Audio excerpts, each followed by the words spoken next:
Kita mimonisa, kita okangola,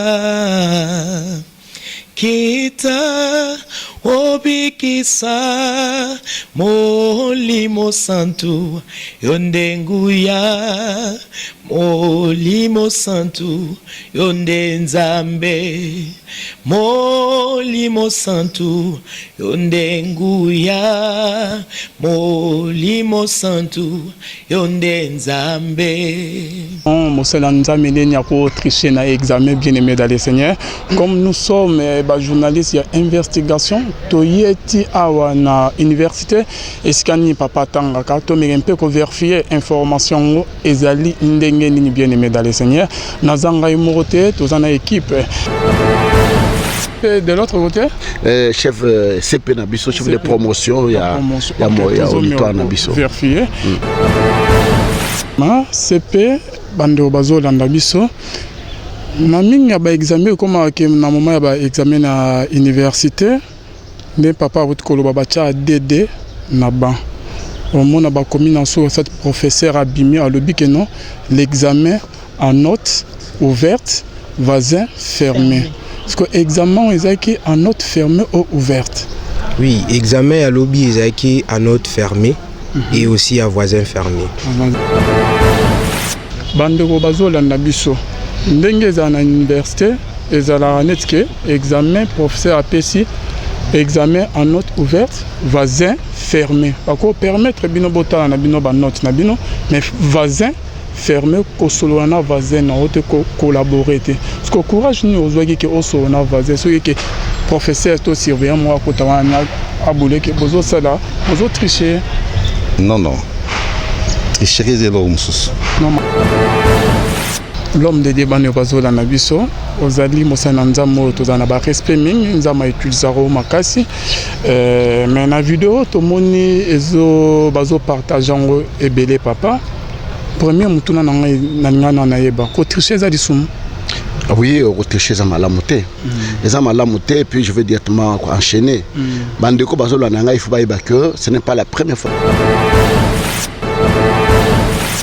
Merci à vous tous qui êtes connectés sur notre meilleur site La Voix Céleste. Et si ka bonzambe qui t'a na loye na malwapi na misala bonzambe na bonzambe lo les offres bien aimé dans le Seigneur. Ba imboka tozo ki ba moi appelle moi mingi to mona ki pe vidéo il y a l'évangéliste Kizamina Kibila au bandeo musu ba partager na ba réseau par le but que non Mosela Nzambe ndeni yako tricher na examen, bien aimé dans le Seigneur. Comme nous sommes journalistes, il y a investigation. Toyeti awa na université eskani papa tangaka to merempe ko vérifier information ezali ndenge nini, bien aimé dans le Seigneur. Nazanga imorote tozana équipe. Il y a association boyebi très bien la journaliste Yannette sur les réseaux sociaux. Tozali nandeko Raphaël Walukonka mbote ndeko Raphaël. Mbote mboka Alvin Beya, mbote na batonio soba ozali baku amalamu Rolanda biso enquête sur cette affaire. OK, tozali pe nandeko na biso makangila OK boyebi très bien mbote ndeko. Voilà mbote na ba internaute nyonso bazui temps vraiment Rolanda biso de partout en tout cas, vraiment pour to solara makambo ezoleka sur les réseaux sociaux. OK, en tout cas restez toujours connectés na ba meilleur site na bino na Vision Plus. Bien sûr. Télévision na Cleboa. OK, et na La Voix Céleste tozo pusana pour na tomekempe ko ceux qui sali kamunyon so bien aimé dans les saints toza pour na kopeza bino les vraies informations to moni pe l'évangéliste to luki makas tomekempe ko sola mbote papa. Mbote oza bien? On a très bien. OK, toza nan de kwaza côté noza nani? Azape pasteur tout à l'année auditoire.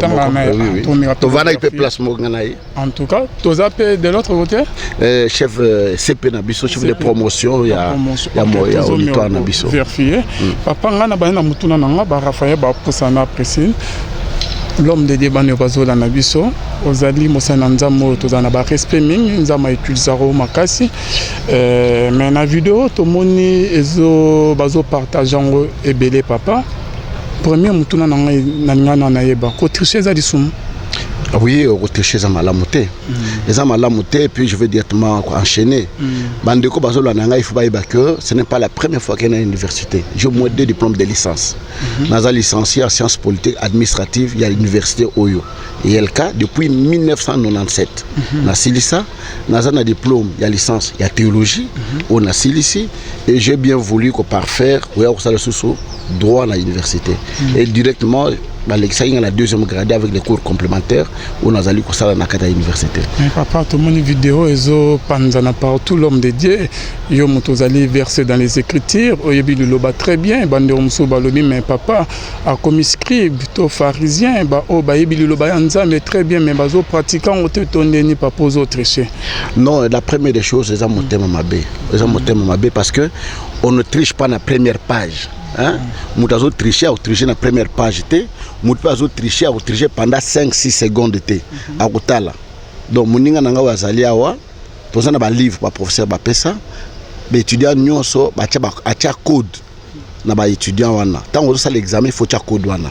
Attends ba livre me balé, ya livre ya $50, na livre ya $20. Ngala somera livre à $50, ça livre à monene. À ça la livre mon synthèse ya moké, je pense à 80 pages, à terre on a $20 pour étudier nous ça na possibilité ça nini ya rozwango. Mais na livre on a étudiant de à chaque code, ngala ça na code S11. Alors tant que bani ko travailler, à ebisinga donc papa na mon o code té. O code té na papier na yo. Ah code té. Bon, ça va na fongoli, mon code dans la première page. Juste la première page, 5 secondes, na mon code douana, la salle nini, la commis. Alors que la personne qui était derrière était mal intentionnée, a zaro filmé ngaye. Na yebiye bien, to yebiye, université peut identifier, bano ba identifier, ndinga zala qui peut bétir, ba identifier qui. Et j'étais le premier dans l'auditoire où Abima, un examen très facile à droit coutumier. Nous avons des grands professeurs à Onakata Université qui me connaissent, et d'ailleurs, si Dieu le veut, nous avons parlé de distinguer à l'université. Donc, si nous avons parlé de distinguer, je travaille correctement parce que d'abord, cours et bélenga la Sénat déjà, et droit coutumier, ça cours moko vraiment élémentaire. T'as autant guité, on répond par exemple à une question, pour ce que moi c'est mobile à Bali, n'a la décidé à la place, moi ça va nous vendre. Et ça question que nous tricheté ba tuni question muso par exemple le bamboka na biso problème ezali ba ça la conciliation le ba qui na justice et ça répondre à nini ata autant que répondre est-ce que on ba question muto que nous tricher ça ba question tricheté alors c'est une mauvaise intention bon monde me ba image o ba sangisi yango ils ont mon des connotations nini o ba toza nango non et 1 minute c'est-à-dire que abanu ko zati tangu na tali code na zongi na banu ko travailler azo filmer kaka donc azu mais tant oyo na zui na tali code nanga wana c'est 30 secondes même aux amayele na 30 secondes ko tanga nini qu'est-ce que tu peux retenir na 30 secondes et puis la première page ya livre nding bazo mona wana première page ko tricher loko nini c'est une mauvaise foi nous savons que biso ba oto yebana to koma bato oyo ata ozona serre na carte ya voiture attendre de couler à moi c'est pas filmer tout monde qui mais c'est absolument rien et d'ailleurs l'université est saisie par la commission d'enquête et puis on a porté plainte contre X conclusion nango université zolandango de très près parce que c'est une diffamation pour la université parce que nango de très près et bon ba conclusion wana. Alors sur des enquêtes OK na mokuse mingi to solande to ba keza enquête entre nous soit dit au lobby muto za pembe na o visuellement visiblement ton total vidéo en haut ozaki mo sur le banc non le monde to ba cha biso deux de baba melai toza deux moko na coin mais muto a filmé azaki na 3e banc bon mon angle na ye azaki na angle droit azo filmé azaki na angle droit pendant 30 secondes et d'ailleurs comment il a ouvert son téléphone. Il a ouvert son téléphone comment? Parce que le téléphone devrait être fermé. Il a fondé le téléphone pour l'année. Tu vois. Alors, c'est une petite question entre nous, soit dit. Est-ce que personnellement, Yomoko, en tant qu'homme des dieux, question de moralité aussi, devant Batunio, on peut batubéler, peut bailler à peine à l'université. Est-ce que vous avez régulièrement dans la cour? Est-ce que vous assistez normalement dans la cour? On a un professeur Nyos au bas de l'université, pour la banquette. Et d'ailleurs, la même question sur les CPA. Et d'ailleurs, la même question, pour tout le professeur Lubaka, qui Zamina a une responsabilité, mais il ne manque jamais cours. Jamais ne m'absente dans la cour. professeur Lokole Sambo, professeur Molenda, tout ça, Mokoko, donc vous pouvez demander à tous ces gens-là, vous diront, je n'ai jamais manqué au Konde Bamso Azake, Lokole Yebana, Yakana Yete, c'est pas Webi Sabino, beaucoup de la liste des présents, je ne manque jamais au cours. Mboula Ebeta, Ebetate, moi je suis là au cours. Je suis vraiment présent dans ma cours et je les support de tous les livres. Parce que là, il y a autant pour nous diplôme, il y a autant pour nous musalate. Il y a autant pour sa connaissance nangai parce que diplôme ya licence naza nango déjà et musala naza nango naza bato basala ke pananga alors na yo autant bo so na tangité na yo sala lokoni na yo autant pour sa connaissance mais moi yo autant pour un diplôme peut-être pas présenter quelque part à Luka Musala mais moi je n'ai pas l'âge de chercher le travail j'ai un travail j'ai une responsabilité donc na yo autant pour sa connaissance voilà alors dadina bato nyonso bazolanda biso sûrement dans Cléboa et bato se poser la question moi belé encore de Chris Mobimba lelo ba moni pasteur bene bazobenga ngazo tricher osala bo est-ce qu'on a bato bin botote ya biso ko tricher za mabe ko corruption za mabe nyonso za bolo na pepe de dini lelo ba msoso baza dessus peut-être na ndenge garçon na sali moi ba jewana ya ko filmer yo entrer ya ko tala code wana qu'est-ce que tu peux dire na pepe de dini non la seule chose est que les Congolais nous ne faisons pas une analyse critique babato ko za dessus analyse critique parce que quelqu'un qui triche au tricher mbala mote au fongoli au tangi au komi aux ongles sous au tricher au tangi au commis ainsi de suite. Est-ce que quelqu'un peut tricher pendant 30 secondes? Pose-le un examen de 4 questionnaires. Alors, yo tricher na question on a posé le connaît puis un examen le plus facile à examen news auto à l'université. Les cours droit coutumier. C'est un cours très facile où yo battu et d'ailleurs je l'ai fait à 45 minutes na bimina kei. Je ne m'ai pas tardé dans l'auditoire. Parce que c'était simple. C'était simple. Dans le cours, nous avons volume 500 pages. On a une affaire à 80 pages. Autant pour combien de temps? Non, livre, il faut aux alanango parce que code. Livre yango au moni bako benda code yango wana professeur enseigna acha code wana. C'est la première page que j'ai en train de regarder. S11. Où il y a papier dans l'examen, la comment il code wana. Alors, il y a que non papa au code té. Donc il est concentré dans la réponse na yo. Oui, au code té na ko parce que tu na sali bona bimi mbala moko. Alors au code té. A code ni na parce que on a somme livre té. O ba somme la na somme livre monnaie na 50 o ba za ko $20. Alors na fongoli na tali code wana na komi code na papier examen na kangi et si na continue na travail na simza na bima. Alors message na batunion faut peut-être au bazar un peu choqué, dérangé na base la choqué parce que ça c'est des choses où tu ba congolais n'est animé de mauvaise foi et je regrette la personne qui a filmé attend à soir. C'est un homme responsable, un papa, je sais pourquoi il l'a fait. C'est une chose de coterie, même quand il avait un problème avec vous? Mais je ne le connais même pas. Mais tant que image, il y a une émission à la salle à Paris, collé yango na makambo eleki qui n'a rien à voir et vous comprendrez pour quel but on a fait ça. Merci beaucoup papa. Toi qui n'es pas CP, après tu as dans le Kosima, CP, bande bazo landabiso. Na minga ba examen comme que na moment ba examen à université. Mais papa votre koloba bacha DD na ban au monde ba commune sur cette professeur abimi à l'obi que non l'examen en note ouverte voisin fermé parce que examen est en note fermée ou ouverte. Oui, examen à l'obi est en note fermée et aussi à voisin fermé. Voisin fermé. Parce que comme on a image et pendant que papa a banné kota parce que ceux qui papa a font déjà livre mais on dirait que ceux qui mon professeur a on a royé baté ka banné kota code. Il y a livre nanine à kolobake non ba pekisa ki bino kolobate l'examen en note fermée. Bako komake tricher bako pe ko annuler examen yo monine. En fait déjà il faudrait déjà qu'on qu'est-ce qui s'est passé exactement parce que tricher ezali elo mususu mais vérifier un code na kati ya syllabus c'est encore une autre chose. Pourquoi? Parce que déjà surveillance ezaki makasi là c'était sûr nga la fin daki na nini na parce que nous avons 3 rangées nga la fin na rangée à 4 na deuxième banc na extrême droite et la fille oyo makolo na ebimi na vidéo nga zalaki juste tout près ya fille wana na rangée elandi et lorsque Nani, le révérend, parce qu'il a la première personne aussi cet examen. Lorsqu'il est ici, on lui a rappelé que non, avant qu'il ne remettre fait une tu dois d'abord commencer par mettre les codes Et so bomoni même oya afongoli page babenga page de couverture ni muta fongoli et na page ya couverture to na page ya liboso bazika même page ya couverture eza photocopie nango bachaka ngo liboso c'est ce qui permet au professeur akoma ba code tout na kati et le professeur akoma ba code nyonso ozi oui maintenant le professeur a utilisé deux choses. Il y a le livre et le livret. Livre a été kango $50. Oh, les notes de cours, livret c'est moukié. Les ba été kango $10. J'ai rectifié même le pasteur a dit c'est $10. Oh, ils ont moukié. Et le pasteur avait acheté oh, il y a $50. Et maintenant que le jour examen vu que oh, il y a mouné ils en a côté. C'est pour cela qu'on a demandé au pasteur, il a acheté ça même le même jour, il a payé le même jour, il a examiné juste pour qu'il ait code.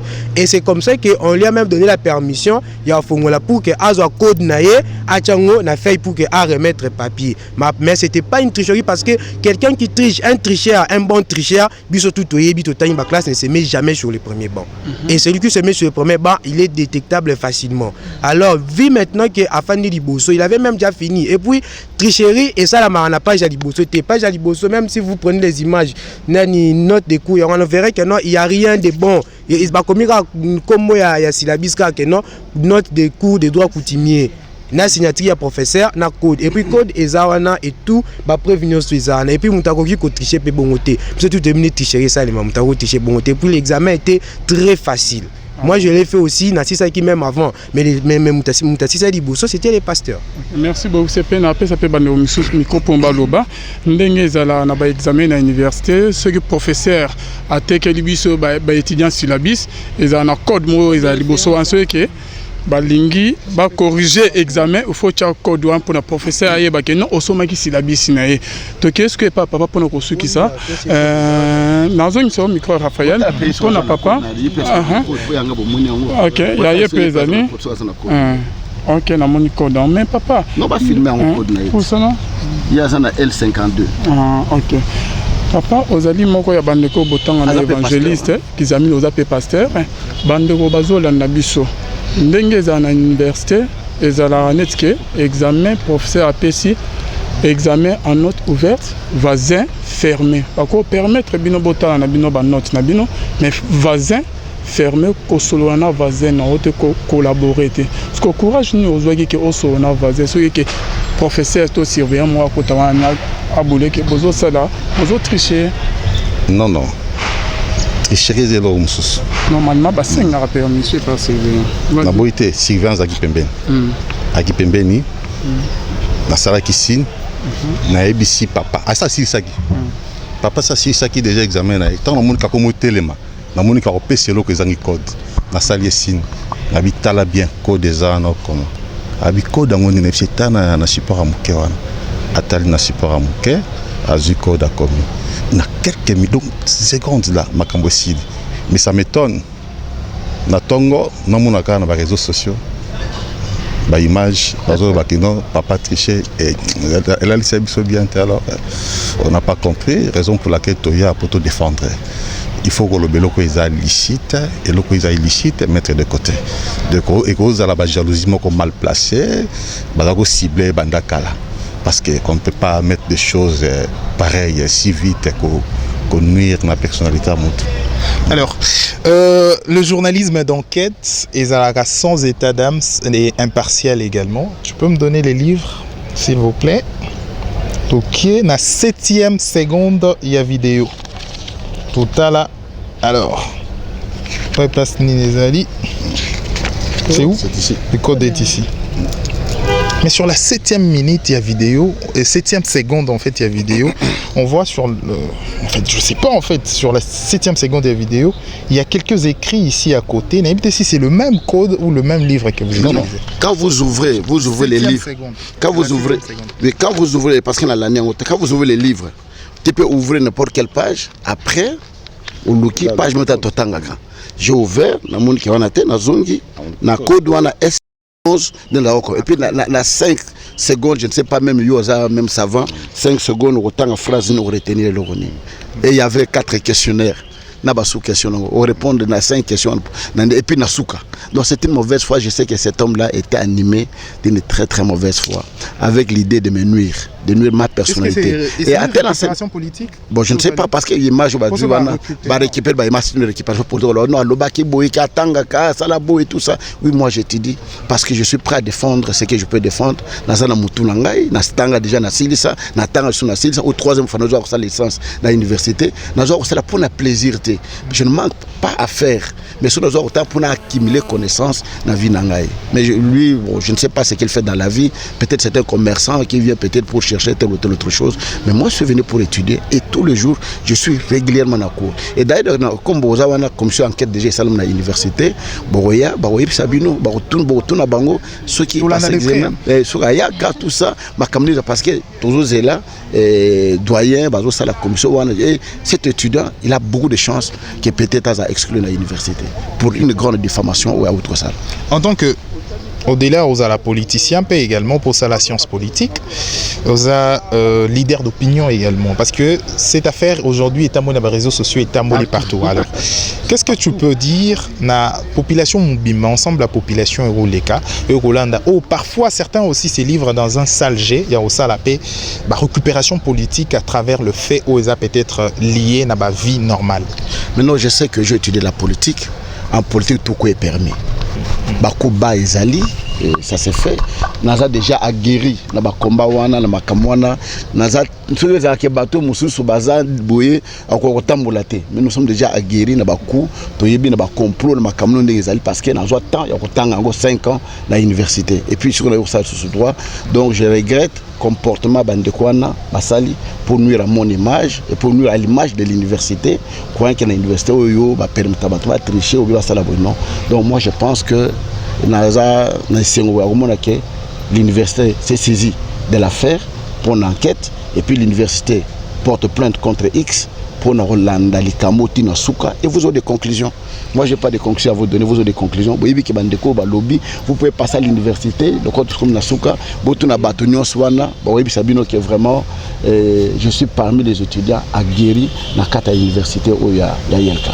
Alors pour te conclure, nous avons pas CP CP apparemment bi peut tanga te bi que CP ne bateka basilabis. Fallait vous rappeler temps Hollande moi quelques collègues na yo vous na bango net papa bazam ba préoccupation belé vu que ninga osomba basilabis le même jour l'examen pour que azala tenter cette fongola papier na pour le lo et ça la scandale beau tant que CP vous savez nous salon comme des aratés.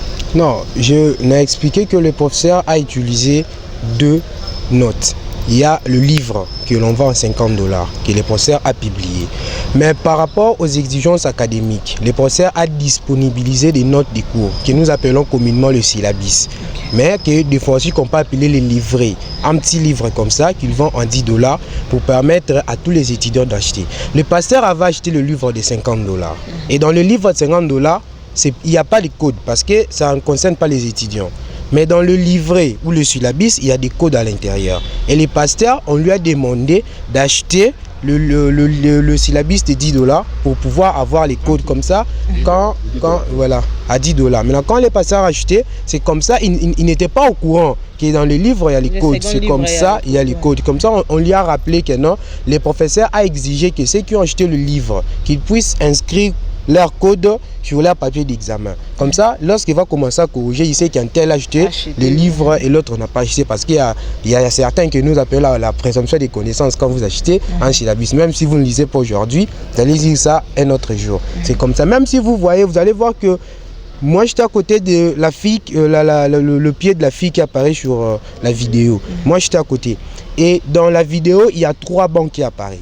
Le premier banc, c'est les bancs où le pasteur était assis avec le pasteur Mabinecha qui est à côté. Le second banc, il y avait Baraka qui est à côté, la fille, vous voyez le pied sur la vidéo, et puis à côté, il y avait Madame Julie Kabedi. Maintenant, c'est la personne qui a filmé, était maintenant derrière Madame Julie Kabedi. Vous voyez même qu'il y a question de l'angle. Il était à l'extrême droite et le pasteur était au premier banc à l'extrême gauche. Et c'est comme ça qu'il a pris la vidéo. Et la personne était habillée en safari. Et vu que nous sommes en droit, et on ne peut pas commencer à dire le nom de la personne, mais lorsqu'on m'a montré la vidéo, j'ai directement détecté la personne qui a fait ça. Et c'est pour cela que il est du soir. Et puis il y avait aussi des vacations. Moi je suis CP de la vacation jour. le révérend, il est étudiant de la vacation jour. Et la personne qui a filmé, il est de la vacation soir. Et vu que le cours s'est donné à partir de 15h, on a mélangé les deux vacations. C'est pour cela qu'on a accepté que l'on puisse faire l'examen le même jour et aux mêmes heures. C'est comme ça que nous avons travaillé cet examen. Alors papa, tu aussi dit c'est un finaliste parce qu'à la veille, il y a un diplôme d'État, la cour. Non, moi-même, je suis promoteur des écoles. Vraiment. Et un examen d'État, je suis très fier. 100% examen, bon, il y a 2. La biochimie, bah, 100%, commercial 100%. La littéraire, 2 raté. La technique commerciale, la mécanique, moi raté. L'électricité, peut moi raté. Je suis fier. La coupe couture, je pense que on ne peut pas.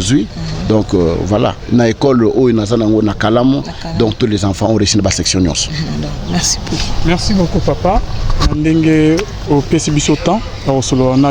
Merci Nabano c'est la fin de notre émission. Rien que la vérité. Bonzambe, na Bonzambe, Lola, Ezo Futasima, na Otoya Kolobake Nzama, Boeto, Kwaye, Suswaki, Bisotoya Kozwa. Information à source, Boyoki, CP, Bandoroya École, il y a Université Balobeli, Vérité, Yangoyo, Touti Professeur Sabino. Merci, à la prochaine. Bye.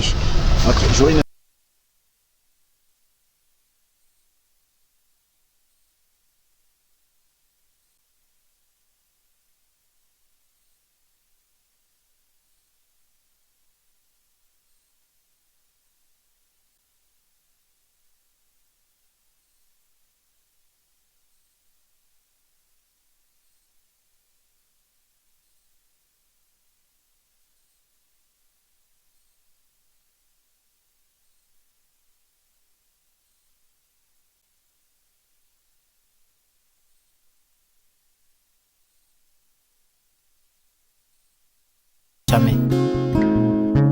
Alors réveille-toi mon ami. Et tout ce qui nous quitte chaque jour, laisse que cela nous serve de leçon.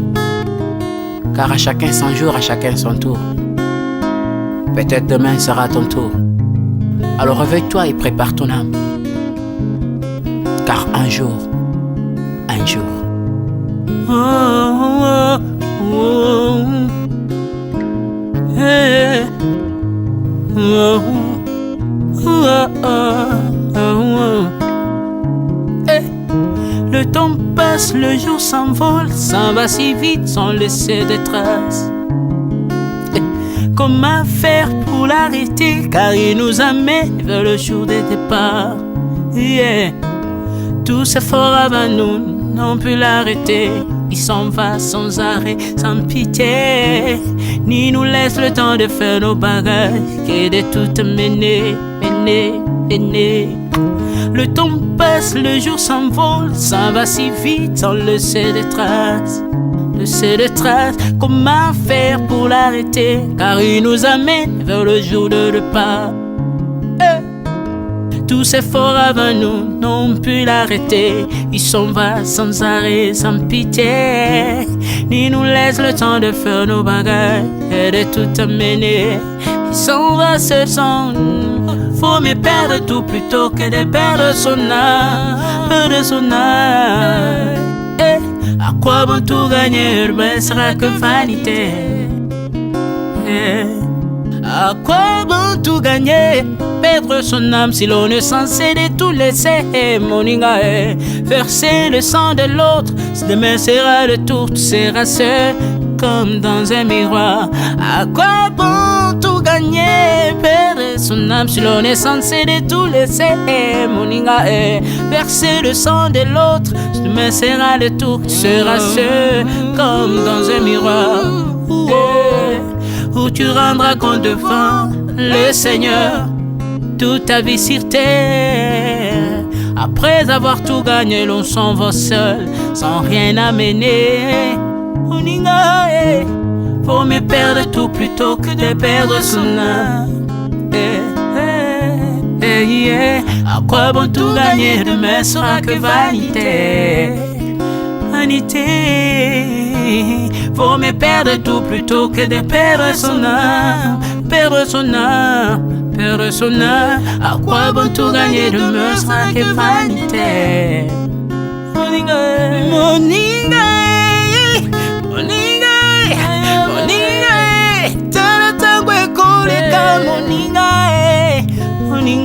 tala bato bakokende okosala lolendo na mokili okanisi mokili yango yayo tala bato bakoleka tango ekomema ngai tango ekomema tango ekotika moto te bakulutu bayakala basi bakende moninga tala tango ekomema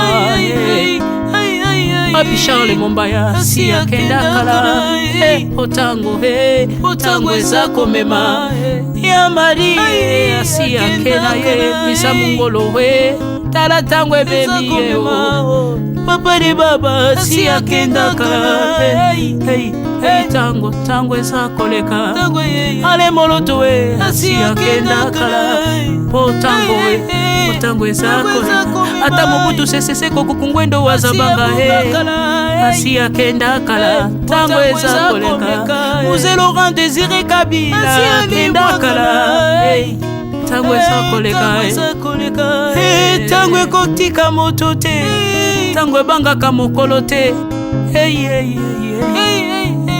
liwa abangaka mokolo te abangaka peleki te abangaka motambongo te ayokaka mpe mobola mawa te liwa tango ayaka amemaka moto nyonso tango ekoleka engela bomoi na yo epana yawe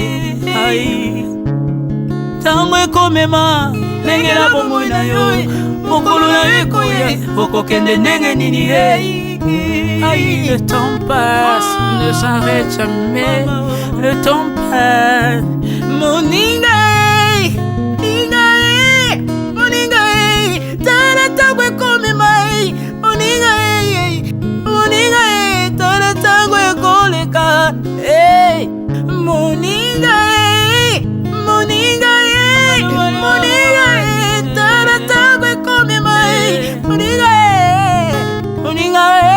tala tango ekomema tango ekotika moto te engela momoi na yo tala bato bakokende osala ndenge nini okotikala ebende te okotikala ebende le temps passe ne s'arrête jamais le temps passe ne pardonne jamais le temps passe ne s'arrête jamais lengela bomo moni lengweza masebu bakendaka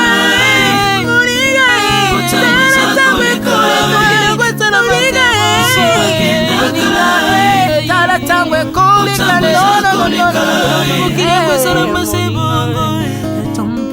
ekolo nyonso bato bakokenalela mpona nini nalela mpona nini tango eza koleka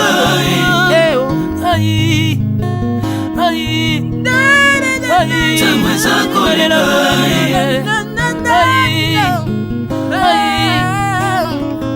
tango eza koleka le temps passe Alvin Ebea tala tango ekoleka nabongisa bomona nga mpona nini bato bakokende biloko nyonso ekoleka nalelalela ntina nini natangisa makila na boma bato mpona nini soki nyonso ekoleka un jour nabanga kufa mpona nini soki naza putulu ya pamba mokolo ezali na koleka le temps passe